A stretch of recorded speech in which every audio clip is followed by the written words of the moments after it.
Olá, Dr. Flávio. Ontem eu fui visitar um grande amigo meu, na verdade ele é um pastor, e em conjunto com o shopping da cidade, a igreja dele estava fazendo um evento onde eles interagiam com as pessoas na região ali em frente ao shopping, através de danças, através de números circenses, peças rápidas de teatro.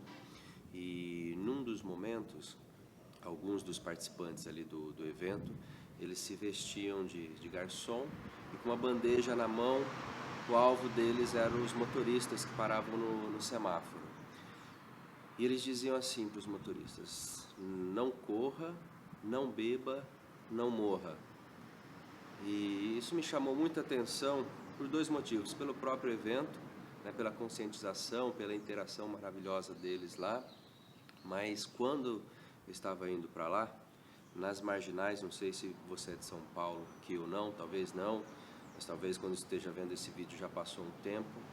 Mas fato é que alguns dias, no letreiro de LED das marginais aqui em São Paulo, tanto a Marginal Tietê como a Marginal Pinheiros, tem um aviso, né, uma manchetezinha escrita lá sobre o ano passado, números sobre as marginais. Números de acidentes, foram 1.400 acidentes, com cerca de 1.200 feridos e com 73 mortes. E quando eu passei lá, eu falei: uau, nós usamos aqui as marginais, né? Muitos usam todos os dias, eu uso de vez em quando, mas é algo assim que a gente está ali usando sempre e essas coisas acontecem lá, coisas graves, né? 1.400 acidentes. Então são muitos, né? São muitos acidentes, e essa conscientização, esse cuidado que nós devemos ter com coisas que às vezes a gente está fazendo já no piloto automático. A gente sai de casa e vai para o trabalho, já sai de uma rotina e nem às vezes para pensar no valor da vida, no valor das coisas. E assim, o que a cirurgia plástica tem a ver com isso? Bom, desses 73 que se foram, né, que não tem mais jeito, que morreram, esses fica o quê? Fica a dor. A psicologia diz que quando a esposa morre, o esposo fica viúvo. Quando o esposo morre, a esposa fica viúva. Quando o pai morre, o filho fica órfão. Mas quando o filho morre, não existe nem nome. A psicologia diz que o nome é dor. O que fica é uma dor angustiante, uma dor terrível, porque filho não foi feito, talvez, para ser enterrado, né? Algo difícil de comentar, algo difícil de falar, algo triste de falar. Até estou mais tranquilo hoje aqui, assim, em termos de roupa, disso, para estar mais sossegado um pouquinho, por ser um tema forte que a gente está conversando aqui agora. Mas desses 73 fica então a dor e o cuidado, né, que a gente precisa ter para evitar isso, porque a grande maioria desses que se perdem, a gente sabe que é uma faixa etária baixa, né, uma faixa etária às vezes de 18, 19 aos 20 e poucos, 30 anos, porque são muitos acidentes motociclísticos, né, a maioria deles é de moto, e a maior parte são adultos, jovens, numa idade bem ativa ainda, que geralmente são filhos, né, às vezes já são pais, mas na maioria das vezes são filhos. Então fica o cuidado que a gente precisa ter, porque uma família destruída, um pai que sai para trabalhar e não volta, é algo que gera uma dor tremenda. E desses 1.200 feridos, muitos deles são tratados em associação com a ortopedia e a cirurgia plástica, porque muitos acidentes, né, recorrem. A cirurgia plástica, ela praticamente trata toda a superfície do corpo, e desde membros, né, mas principalmente membros inferiores, nesses casos de acidentes com moto, por exemplo, onde a ortopedia cuida de toda a parte da estrutura óssea, mas muitas vezes perde-se cobertura, né, de músculo, de pele, e a cirurgia plástica entra como uma reparação disso tudo, né? É uma associação dessas duas especialidades. Eu já trabalhei com isso há um tempo, hoje não é mais a minha rotina, mas me chamou bastante atenção. Eu quis gravar esse vídeo sobre isso, porque é um tema relevante tanto é que está lá no letreiro.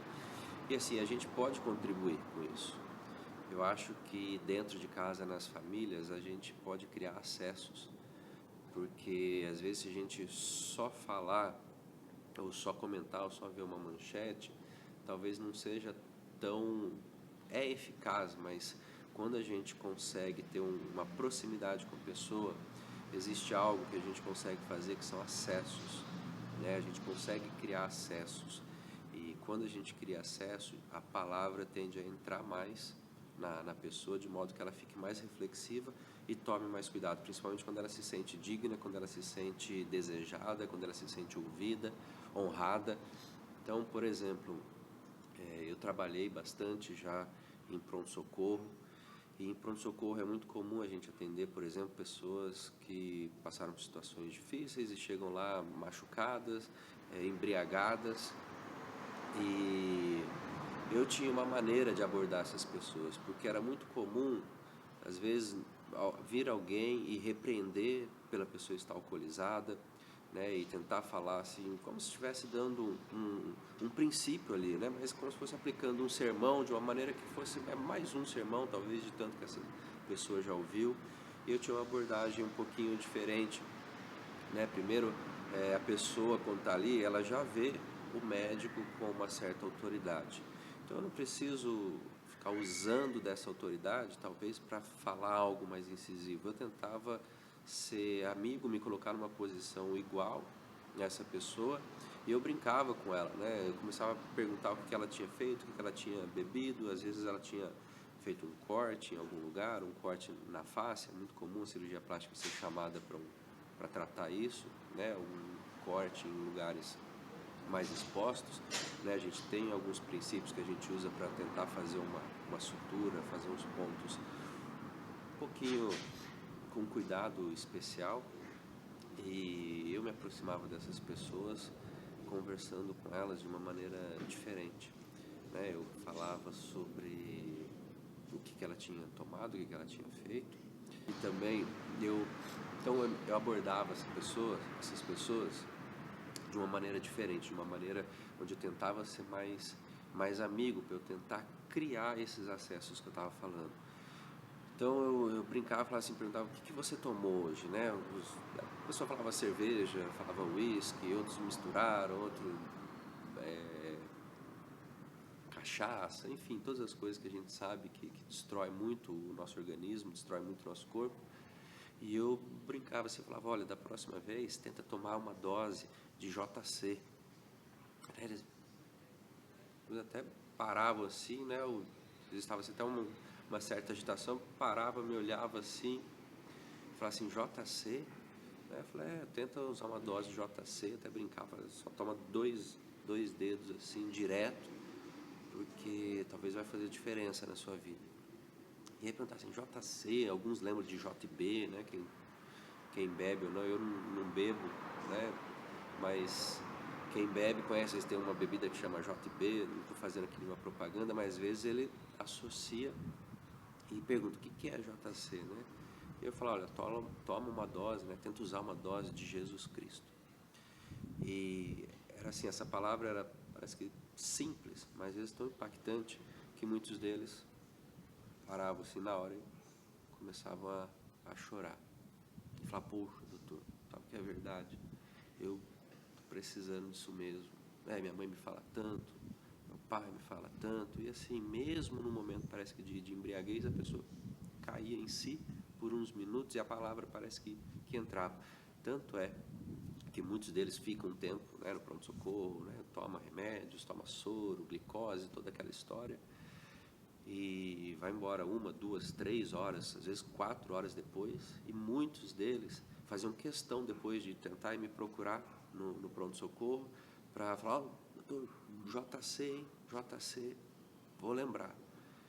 Então, assim, eu acho que essa maneira de criar acessos, né, pode fazer com que, por exemplo, uma esposa que tem um marido que tem moto e ele gosta de andar de moto, talvez, né, de uma maneira mais afoita, quando a gente consegue ter acessos aos corações, as palavras entram de uma maneira melhor, e a gente pode tentar ajudar né, no nosso dia a dia, cada um na sua geografia, no seu local, com as pessoas que se relacionam, conseguir ajudar a diminuir, né, esses tantos acidentes, né? O carro, a moto é algo maravilhoso, mas se a gente não souber usar, não tiver um dia bom, a gente pode causar um grande dano. Então, eu queria deixar hoje, né, na verdade foi mais uma conversa, mas não deixa de ser uma informação, um vídeo informativo. Eu acredito muito que a gente pode sim viver bem aqui, né? A gente consegue viver bem aqui e a gente precisa criar situações e criar atitudes para a gente poder viver dessa maneira, de uma maneira melhor. Ok? Muito obrigado e a gente se vê no próximo vídeo.